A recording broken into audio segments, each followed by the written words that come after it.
Today, we're going to start off the show with some updates that might be relevant to Illinois medical cannabis patients. Somehow I neglected to discuss this on the show.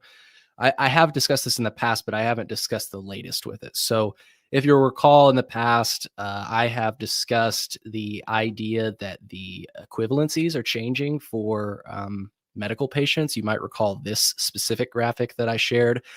And at the time, I was just sharing it, and I was like, if you'll recall, I was remembering a time, and I wasn't sure if I was remembering accurately or not, but I recall a time that the equivalencies were 1-to-1 for medical cannabis patients. Now, I will say that what I mean by that is like 1 gram of concentrate equals 1 gram off of your allotment. I also recall a time, and that was before the time that I was just describing. It was when I first got my medical card that I went into a dispensary and they were like, Cole, you already went through your allotment. And I was like, there's no fucking way I went through 2.5 ounces in a week. And they were like, oh, no, it's because the cartridges. They were like looking, they're like, oh, Cole, it looks like you buy a lot of cartridges. At the time I did. I was addicted to cartridges.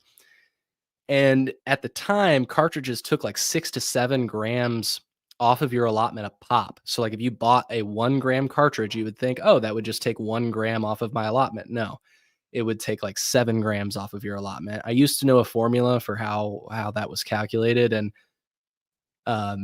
then I don't know, I forgot it, but now we know it again because they've published the equivalencies. So I'm putting it back on screen right now. These were the equivalencies that they announced. And what I want to point out is that they said here, medical purchase limits have not changed with the new seed to sale system. And I was like, I don't think that's accurate.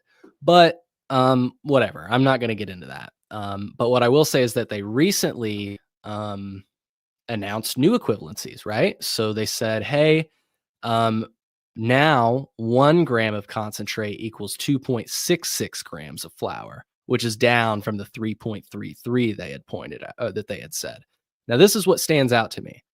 The reasoning says the reasoning they give makes me feel less insane for all the things that I was just talking about. They said the concentrate flour equivalency is being updated within METRC for limits to be closer prior to switching to METRC. Wait a minute, I thought you said nothing changed. You said right here, nothing changed.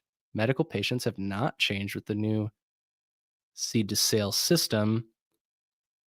So these allotments that you announced, those aren't new. But then over here you say, am I just reading this wrong? That's my question to the audience right now. They say it right here, if you can see my mouse. The concentrate flour equivalency is being updated within METRC for limits to be closer prior to switching to METRC. Well, then what if I'm just confused? Because again, I thought that they didn't change. Am I like getting too, am I too high? What's going on here? Do you guys agree with what I'm pointing out here? Because look, my anecdotes they're anecdotes, right? I will say that other people have shared similar anecdotes where they're like, Cole, I remember a time where cannabis purchases were 1-to-1 on your allotment. Again, 1 gram equals 1 gram. But apparently that is, I don't know. I'm just asking questions here. And Pennyhart says it's almost like the state doesn't want you to buy weed from them. I swear, sometimes it feels that way. Sometimes it feels that way. Mr. M, my clone commercial facility is almost approved for use. You will have to come out soon and check it out. Fire marshal is coming. Oh, are you from Cannabis Pro Media? I think you invited me to your facility, and yeah, I'd love to come out. We need to talk some more because we were having those discussions, and something came up for me personally. I wasn't able to make it out, and yeah, happy to come out. That'd be cool. Looks like Genetic Memory Farms is smoking on C99 and Dep Chunk, a Vietnamese black crossed with Hawaiian Cherry Bomb, crossed with C99. I don't even know what the fuck. That sounds crazy, though. Oh, it looks like you're doing breeding projects. That sounds about right. I was going to say I've never heard of that. But again, before we move on, what do you think about that? I'm just announcing this because it relates to medical patients. I have some other news that relates to medical patients, but just curious. Do you remember what I remember? Does that stand out to you like it stood out to me?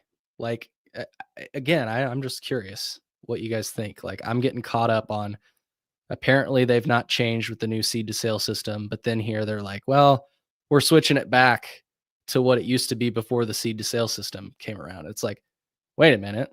I thought you said it didn't change with the seed to sale system. Who knows?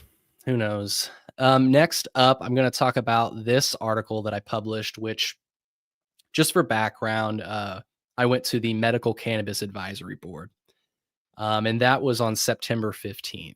And so um, uh, I attended that meeting. And if you didn't know, the Medical Cannabis Advisory Board is a body that makes recommendations to the Illinois Department of Health. Uh, they make recommendations on additions to the list of qualifying conditions for the medical cannabis program. So at this meeting, representatives from several cannabis related state agencies gave presentations about their roles, work, and what patients and consumers might expect in the future. So I took the time, a lot of time, to write this article out, and I'd love to sort of go through it with you all. So during the discussion, board members asked if the state would provide presentations for public review. I also asked this same question. They said, hey, Cole Preston wants to know, these presentations that you're technically showing to members of the public right now, would you be able to attach these presentations to the meeting minutes so that the public that couldn't make it to these meetings can see these presentations? And officials explained that they would follow up with the individual presenters to determine whether or not the documents could be shared directly, which I'm like, you're sharing them directly with us now, but officials seem to indicate that if permission is granted, the presentations will be attached to the meeting minutes or distributed in some fashion by the Illinois Department of Public Health. Otherwise, the public will be informed on how to request the presentations directly from the agencies. And that last thought, I think, is what they're going to tell us, if they even follow up at all. You can be sure that I will follow up. I already reached out to one agency asking for their presentation because I noticed they skipped over some slides that I really wanted to see. And so I would like to see these presentations. Um, and I'm not saying like you're going to see a slideshow and it's going to be a smoking. I'm just interested in this stuff, and I think that this information should be available to the public, especially if it's like sort of being presented in the public. So in this article that I wrote, I share updates from each department and I highlight points that I thought were most notable for patients, consumers, and the general public. And I just want to give a heads up to everybody that's listening right now. I said that the Medical Cannabis Advisory Board accepts applications or petitions to add new qualifying conditions. Just within the last year or so, Chicago Normal successfully pushed through some petitions for, I believe, female orgasmic disorder, and I think uh, another condition, um, that's sort of related to pain, or a condition that a woman would experience, I guess is my point. I can't remember if it's like s- something you, anyways, I'll Google it and try to figure this out just because I'm curious.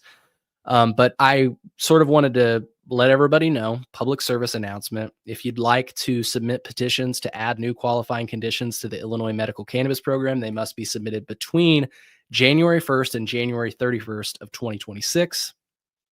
These submissions cannot be accepted beforehand, and applicants were encouraged to prepare thoroughly and organize their materials in advance, as the state must review and sort through all of the supporting literature during this limited 1 month window, which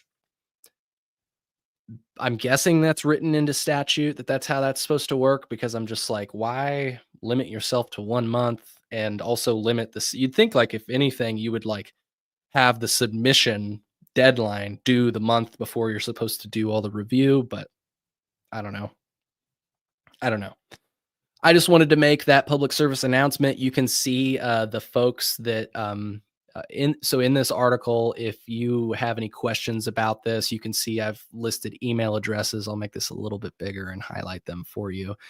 If you've got any questions on the process, or if you want to submit petitions, you'll email these people from the state of Illinois. So, yeah, just keep that in mind if that's something you want to do. And I'll just say that what I found notable about the last time that they sort of had this debate, or I shouldn't say debate, the last time they went through this process and had petitions submitted, I thought that Chicago Normal had some really solid reasoning behind obviously the conditions that they proposed. I don't remember what the other one was, but it was like, of course, that needs to be on as a qualifying condition. But the real point that I thought they made that I just thought was brilliant, there was a comment that was made by one of the board members. So the board members again review the petitions that have been submitted.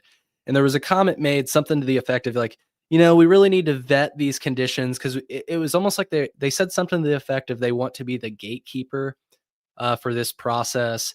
And they just want to make sure that, and I don't have an exact quote because this was had to have been 6 months ago. They said something to the effect of like, we don't want to like just let every condition on. And as I recall, and if I recall correctly, Chicago Normal had a really brilliant response to that, which is just like, you would think that the state would want as much data at their disposal as possible. So, in other words, like, yeah, add whatever condition. Add, my knee hurts. That's what I'm using medical cannabis for. Um, Penny Hearts says Chicago Normal never has solid reasoning. Hear me out here. I thought their reasoning on this specifically was interesting because it's like if you want to see who or what people are treating or using cannabis to treat, like wouldn't it make sense to just let them list their condition?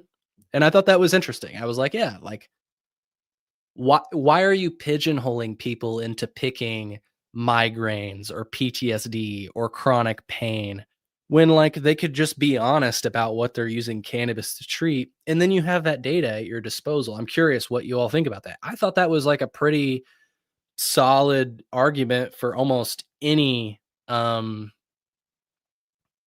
almost any condition.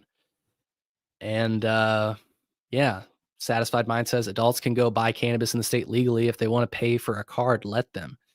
And like I say, I think that's absolutely accurate. That's right on target. And I just thought that that reasoning, like I said, was pretty solid. Why not? Why deny more data? Sort of was the question that I recall being posed.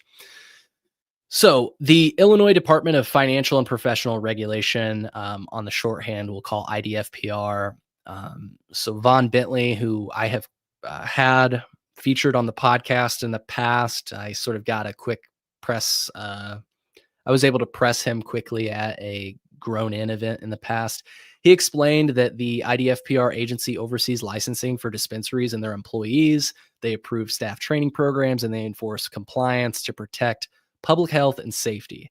Illinois currently has 263 licensed adult use dispensaries, but only 55 of them are authorized to serve medical cannabis patients. Those 55 locations were originally issued in the medical cannabis pilot program that launched around 2014. And there's going to be an interesting comment we're going to read here in a little bit. And I want to give some context as to where this comment came from, because you're going to be like, whoa, that's a strongly worded comment. Where's this coming from? Vaughn said a few times through his presentation, and I didn't quote him on this, but he said something to the effect of we must remember the medical cannabis program is the bedrock, the foundation of our adult use program. And so, like I said, the original 55 medical licenses from 2014 have remained the same, though some have changed location or ownership. And that was according to Vaughn. The total number has not increased since the program began, and expanding to add more medical dispensaries would require a change in state law. And yeah, Cannabis Critique knows exactly what we're talking about, and we'll get to that. They do say the state says they are supportive of this idea, but it requires legislation. I just realized I missed a follow-up comment by Penny Hearts. They said Chicago Normal does good work here and there, but Chicago Normal is anti-free market, anti-hemp, and anti-consumer. That's what Penny Hearts says. And Yeah, I'm curious what you all think. Do you agree on that? You know, it's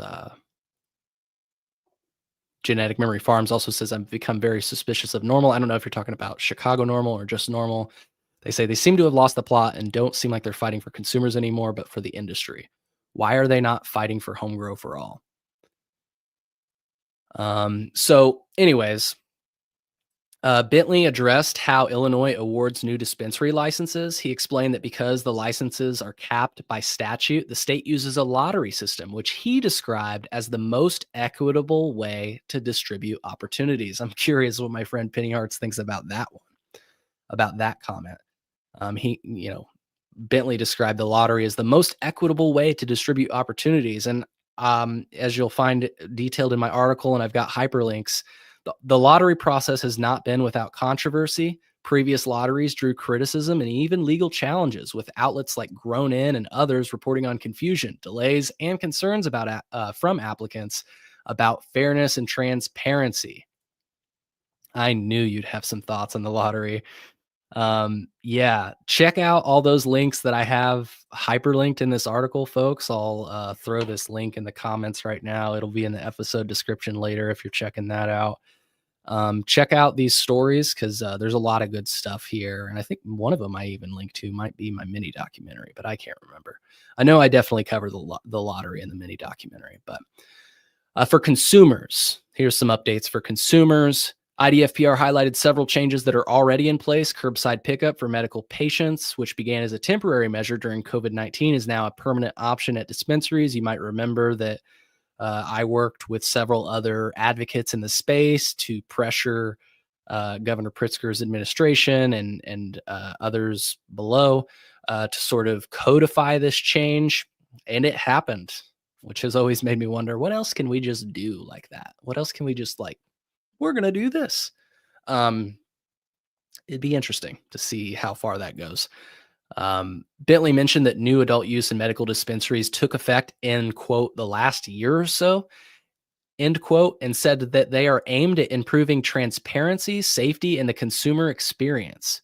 But Bentley did not specify which rules he was referencing in this part of his update, and that remains unclear to me because improving transparency, safety, and the consumer experience does not seem like words that I usually see in the same context as the Illinois cannabis program.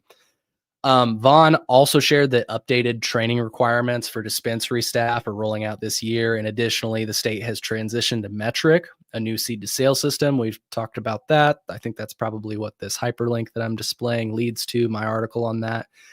And he actually gave some information that I was not aware of. He said, despite initial challenges, it's expected to improve communication and transparency across the market, saying in a quote, the transition, as I'm sure everyone on this call knows, which I'm just going to butt in here and say I did not know, but I'll continue on his quote. He said, quote, the transition, as I'm sure everyone on this call knows, has not been fully smooth or free of issues, but it has resulted in increased transparency, better communication between the industry and consumers, and a number of steps forward for dispensaries. Again, not very clear what he means when he says those things, but they do sound nice. Looking forward, IDFPR is implementing a new licensing system called CORE. I Googled it. I hyperlinked it here in this article if you're curious what it is. I think IDFPR has already launched it, but maybe they're just like going to be launching it within the context of cannabis. I don't know though. Dig in deeper if you're curious on that. This is really interesting. I found this super notable. For patients, one of the most significant upcoming changes is the launch of a METRC patient portal. And I think I've reported on details of this in the past, and I've asked the state about this in the past. I'd have to look it up. I remember asking about a patient portal. I didn't know that it would have some of this stuff.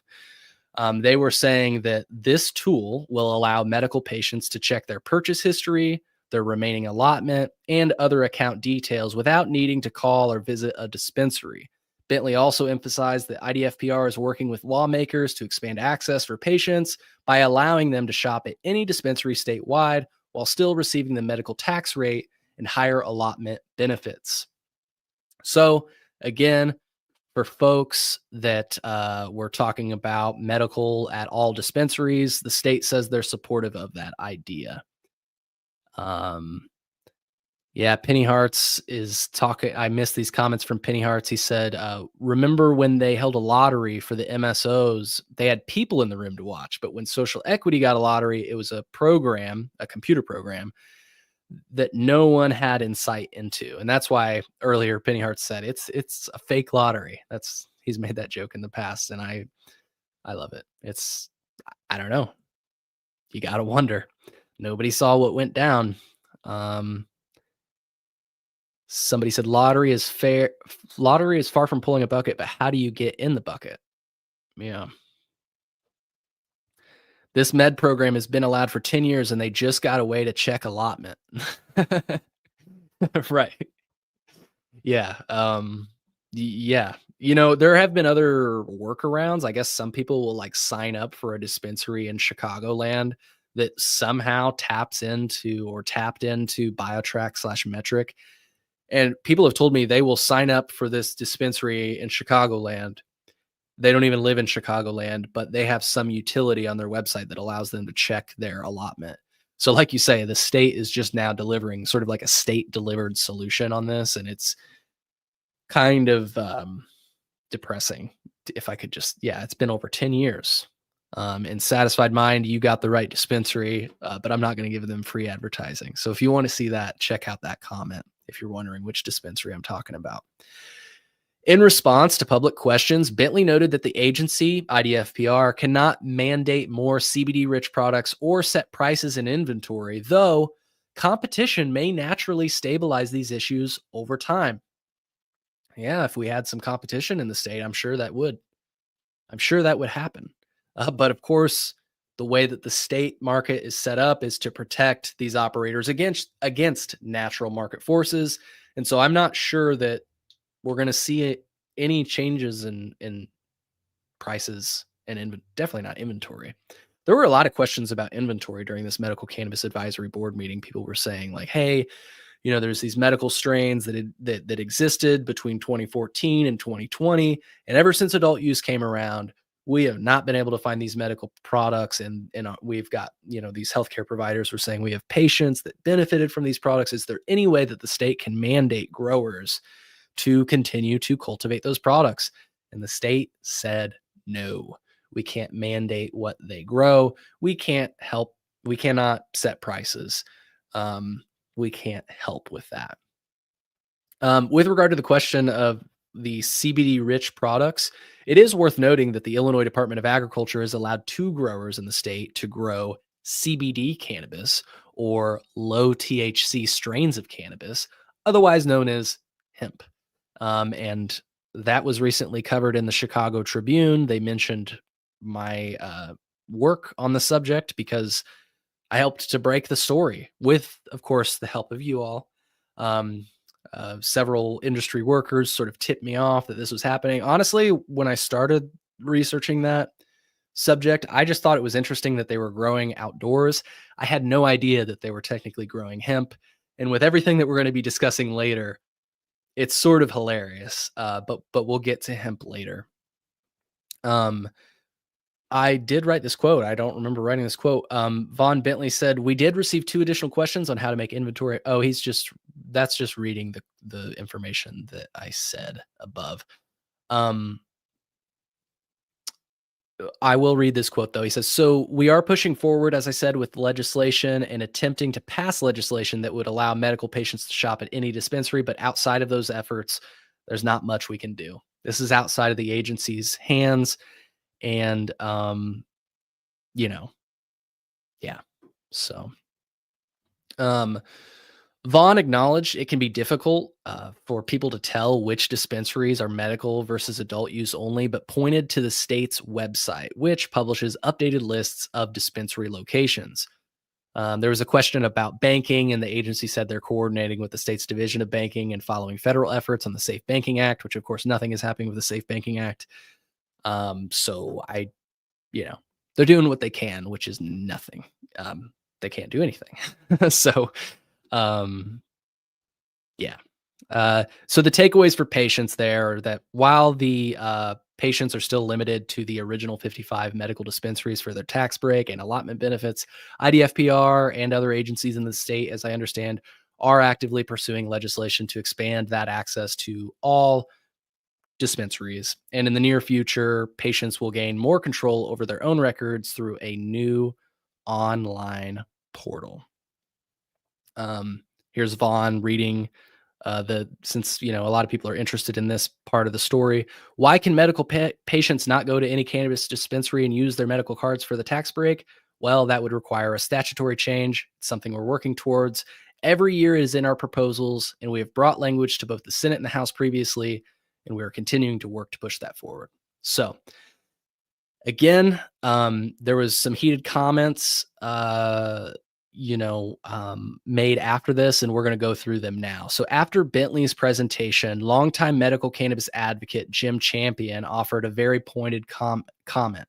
Champion, in case you didn't know, is a veteran, and he's the first registered patient in the Illinois Medical Cannabis Program. If you look up the Illinois Medical Cannabis Program bill signing, he was present with Governor Patrick Quinn. He's been there since the very beginning. He was one of the earliest public advocates for patient access and pushed for reform even before the state's first medical cannabis law. I should say the second medical cannabis law, because the first medical cannabis law was technically the Cannabis Control Act of 1978. That's a rabbit hole for you to go down. Or you can go to colememo.com/history, where I think we've got episodes on that. But the second, I'll be a nerd here, the second medical cannabis law, Jim Champion helped to pass. So he said, quote, "I would like to say that I started working on this bill to pass it back in 2008. I worked on it and have been working on it ever since then. And the fact that we only have 55 dispensaries for medical and 208 for adult use is not only neglectful, it's embarrassing that we have just been, and you keep saying that we're the bedrock, and we should be the bedrock, because historically there are no adult use cannabis programs in the United States without first being a medical cannabis program. And as a patient, I will say that it feels like they rode our back to get here. And now we are stuck back. We're dealing with the 2014 dispensaries. I've personally been working on getting the dispensaries, getting the regulations changed in Springfield, and we've been working on opening up the dispensaries to medical patients longer than we worked on the original medical cannabis bill itself." That line really stood out to me. He continued, "It's embarrassing, and I think that the state of Illinois, this medical cannabis program, the governor, everybody should be embarrassed. As patients, that's why we feel neglected, because there's too much, we can't do this and we can't do that. And we're still living by 2014 rules." He said, "I've been working so hard to open up these new regulations, but every year it gets passed off, and now the bill has been passed off again by the speaker." He said, "So that's more of a comment than a question, but do with it what you may." I'm curious what you all think about Jim Champion's comments. They were definitely heated. He definitely had something to say, and I tried to read it in a similar tone of voice as he did, to show you sort of the emotion that I remember him displaying on that subject. So curious what you all think. Like our friend Penny Hart said earlier, and as Jim Champion said in another way, this program is 10 years old. 10 years old. And we've not seen any changes really to the medical cannabis program. Let's be honest, Genetic Memory Farms says the industry has completely abandoned patients. It's up to private growers to give medicine to sick people because the state and the MSOs are not giving them anything, just taking money. That's Genetic Memory Farms perspective on the matter. Okay, so moving on to the Illinois Department of Agriculture, and then we'll have a few other stories to discuss. And our main story today will be Governor Pritzker's latest statements on hemp. David Lakeman, who has been on the podcast in the past and heads the Division of Cannabis Regulation at the Department of Agriculture, explained that his agency oversees everything outside of dispensaries, including cultivation centers, craft growers, infusers, independent transporters, and testing laboratories. I'm going to skip over some of this information because it's just sort of public information about what the agency does. If you'd like to read more, check out the full article. Lakeman highlighted the launch of the state's new Bureau of Cannabis Testing, one of the first state-run cannabis reference labs in the nation, built inside a repurposed former animal disease lab. The facility is expected to be fully accredited and operational in the first quarter of next year. The lab will allow IDOA to conduct its own testing with full chain of custody, respond directly to complaints, and oversee the accuracy and methods of private testing labs in the state of Illinois. This is something I've wrote about in the past. Each time I've seen them make a statement about it, sounds a little bit different to what exactly it does. Because I specifically asked in the past, would this be used as a sort of audit on the existing labs? And based on what David said, he alluded to the fact that it would. But again, I've asked David himself in the past, and he said, no, this would not be an audit on the labs. And so if you want to see the different things they've said over the years to me on this subject, I would say check out this article, follow this hyperlink. I'll make the screen bigger. Follow this hyperlink right here. You can read what I've written on the subject, and it probably even links to episodes I've done on the subject if you don't want to read about it. But yeah, there's a whole statement in here. And in the past, I've told you all that I've actually seen this lab with my own two eyes. And I described it as looking like a high school chemistry lab. And for the first time, I'm showing you images of this. And as you can see, so this is how David showed the presentation. He didn't put it in presenter mode. And so if it looks like I took a screenshot off of somebody's computer, it's because I did. I did. And anyways, here are the images, and I'm gonna zoom in here. If you look at this looks, I don't know what high school you went to, but this sort of looks, there's a lot more machinery on the desks, granted, but this looks just like a high school like chemistry lab. And so, like I said, I've been there. It's actually, if it's the same location, it's in the basement of the Illinois Department of Agriculture. When I was shown it, I thought I might be about to get murdered. They're like, Cole, do you want to come down to the basement? I was like, I thought we were done here. What do you want to take me down to the basement for? Hey, it's a lab. So what this actually looks like in practice, I still don't know. I've asked, can we submit our own samples for testing? You would think that it's a taxpayer funded lab, that taxpayers could use the lab. And I'm not saying for free. Maybe we have to pay an additional fee. I don't know. But the answer seemed to be no, that the focus of the lab was to sort of work in concert with the industry. So turning to hemp, which I guess we'll be talking about later on in the show, but this was interesting. Lakeman described Illinois regulatory framework under the 2018 Farm Bill and USDA rules, which the state finalized last year. If you click this hyperlink, you can read when I wrote about that. According to David's presentation, Illinois has 77 licensed hemp growers, 169 processors, cultivating roughly 3,635 acres. He also gave historical context, noting that Illinois grew more than 40,000 acres of hemp during World War II under the federal Hemp for Victory program, and emphasized that the state's climate and soil make it a particularly good place to grow hemp. And if you click here, this is a picture of hemp growing naturally in the state of Illinois, and sort of in a hilarious tone of irony, or I don't even know what the hell I'm trying to say. It's just amazing coincidence here. This plant is growing on the property of John Block, who was the somebody involved big in agriculture at a federal level. And today, the Illinois Division of Cannabis Regulation at IDOA is headquartered in the John Block building. Seems fitting, right? Cannabis used to grow on John Block's property. Now it's regulated in John Block's building. Not his building, but it's named after him, right? Okay, so Lakeman said the department is actively working with the governor's office, lawmakers, and partner agencies to update hemp rules with an emphasis on ensuring consumer safety around, quote, intoxicating hemp products. He said, quote, the primary thing that science has now delivered is the potential for intoxicating cannabinoids within hemp. The department has been engaged with the governor's office, with the administration, with our partner agencies on this meeting, yeah, the other partner agencies on the meeting, as well as the legislature on finding potential pathways forward on ensuring that those products are safe for the consumer as well. End quote. In the past, David Lakeman has testified in support of legislation that critics argued would effectively ban all hemp-derived legal THC products from being sold anywhere except the state's limited number of anywhere except the state's limited number of licensed dispensaries. The measure, which had support from the governor, would have also sharply increased the penalties for cultivating, processing, or selling cannabis flower, concentrates, and infused products within Illinois.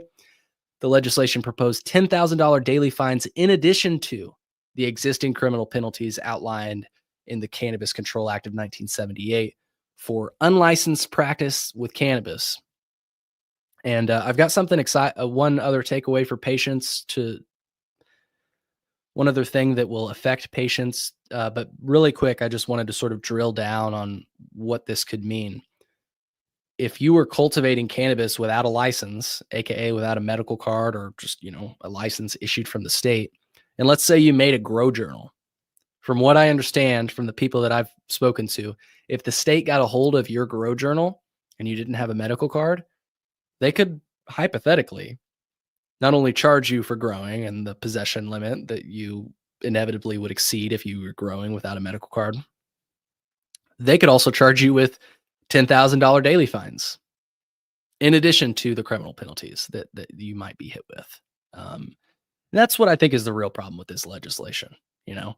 Besides the fact that I believe cannabis should be able to be sold in traditional retail formats, farmers markets, etc., I think it's wrong that we're increasing the criminal penalties in Illinois, a state that claims to have legalized cannabis in the spirit of social equity, which is supposed to be about making sure those hardest hit by the war on drugs are, I guess, given an opportunity to succeed. So it's like we're continuing the war on drugs while we're claiming to address the war on drugs. And I just can't wrap my head around that. But you guys have heard that one from me enough. That's probably that's like my line. That's my thing. That's what my whole mini documentary is about. Anyways, though, during the Q&A, Lakeman noted, and this is takeaways for patients and consumers. During the Q&A, Lakeman noted that any consumer can currently request a certificate of analysis at the time of purchase, and dispensaries are required to provide it. Vaughn Bentley, who again was from IDFPR, followed up by explaining that IDFPR is actually developing functionality within the METRC system to make COAs easier to access through a QR code printed on the product packaging, allowing consumers to scan and view the certificate without having to access it. What do you think about that one, folks? I feel like somebody like Cannabis Critique, if you're still tuned in, I'm sure that one is big for you because now for your reviews and stuff, you can see the whole COA. And I don't know if that means you'll see the terp levels and all that stuff, but I would think it would. It depends, I guess, on the tests that the cultivator pays for. And I think the terp tests are a little bit more expensive and they're not required by state law. So maybe, I don't know. It'll be interesting, but I'm curious what you all think. That's a pretty big take. I thought it was a notable takeaway for consumers.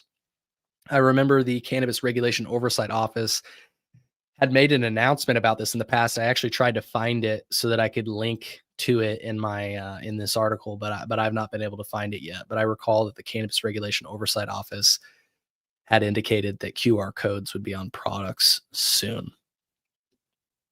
I don't know that I have anything else to share in this article. There's other information, there is one thing actually. So during the Q&A, a board member suggested that CROO, the Cannabis Regulation Oversight Office, could survey patients to better understand their barriers to care and experiences with the medical program, noting that the office has full access to the patient list. Steinfeld, which is a representative from the Cannabis Regulation Oversight Office, otherwise known as CROO or sometimes called CREW, responded that efforts like this would need to involve IDPH since the patient registry actually falls under their authority. He explained that CROO's role is to coordinate state policy rather than directly manage the registry, but added that his office is familiar with surveys, pointing to a recent diversity survey they conducted with the cannabis industry that gathered feedback from licensees and employees, including their interactions with the medical cannabis program. And if you see a hyperlink here, it's because I wrote about that, and you can read more about that if you'd like. And I also will just mention I hosted a podcast with a medical professional who has since joined the Medical Cannabis Advisory Board. And in that episode, we went through a list that we made. Yes, we made a list. We went through a list of all the problems we thought the medical cannabis program in Illinois had and how we would address those problems. And if you want to check out that episode, it's linked here in this article. So, the only other relevant update I think I will share for patients and consumers, which is sort of the goal of this, is that apparently there's going to be a portal. So Steinfeld, the representative from CROO, added to Bentley's comments about the COAs. He explained that METRC has a consumer portal that Illinois is currently testing to ensure it works properly and complies with state law. The portal would allow consumers to view all products available in Illinois dispensaries with COAs attached for direct access. Steinfeld pointed to Massachusetts as an example of a state already using a similar system and said the feature could launch, quote, in the next month or so, end quote, though he cautioned, quote, don't quote me on that, end quote. Sorry, Nate. But, I wanted to make sure I mentioned that you said don't quote me on that because that means we might not see that in the next month or so. So Massachusetts, I tried to look up a consumer portal, couldn't find one. I'd be curious, people that are listening right now, have you ever seen this? Do quick Googles yield you any results? Because I wasn't getting anything. So anyways, that was a lot of good stuff. If you go to my article, you can see the agenda. You can also see that the next meeting takes place on February 9th, 2026, 3:30 to 5, or there could be another one scheduled with the call of the chair, but that's likely when the next one will be. I really want to put this call to action out here. You can sign up to speak at these meetings. You get 3 minutes. You just need to register ahead of time. And I put the email address in that you would need to contact if you wanted to register. Like I said, I made comment last time. It was mostly just to be like, hey, can you share this information so that I can share it with the public? But if you have something you'd like to say about the medical cannabis program and how it affects you, you can definitely sign up to speak, and you'll get 3 minutes and you'll get called in the order in which they register. So if you register today, you might be first up on February 9th, 2026. Who knows? What do you think about all these changes? Like I said, it took me a while to write that article. Had to go over a lot of different notes. It was a whole thing. So I hope you appreciate the work. I'm just trying to share these updates because honestly, I've seen them shared by some folks like Illinois News Joint. I bet you're going to see some coverage by Support Dope People, the Elevated News podcast, because I saw Aaron was in there. I'm sure you're going to see coverage there. But other than that, I've not seen any coverage of these details. And so I hope you appreciate the transparency and that, that these things are coming down the line. So what are the people saying? So I'm reading the comments here. Genetic Memory Farms says for any amount, for any activity, no more incarceration. We need that if we want it to actually be legal. Absolutely. And that's what I try to cover in my mini documentary. I try to make the case that we need to repeal the Cannabis Control Act of 1978, because again, it's like this law was created in 1978. It established this graduated set of penalties, and that law is still active. In fact, it's the primary enforcement mechanism for the cannabis industry.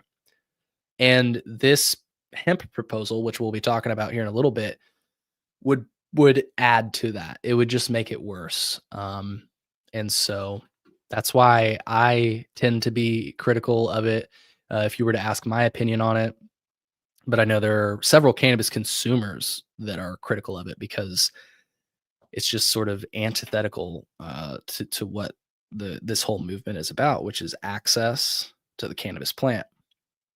Um, so again, curious what you all think. I'm not seeing any comments roll in, so we can keep the show rolling. I appreciate you all. It looks like we got about 50 viewers between the platforms that we're viewing on.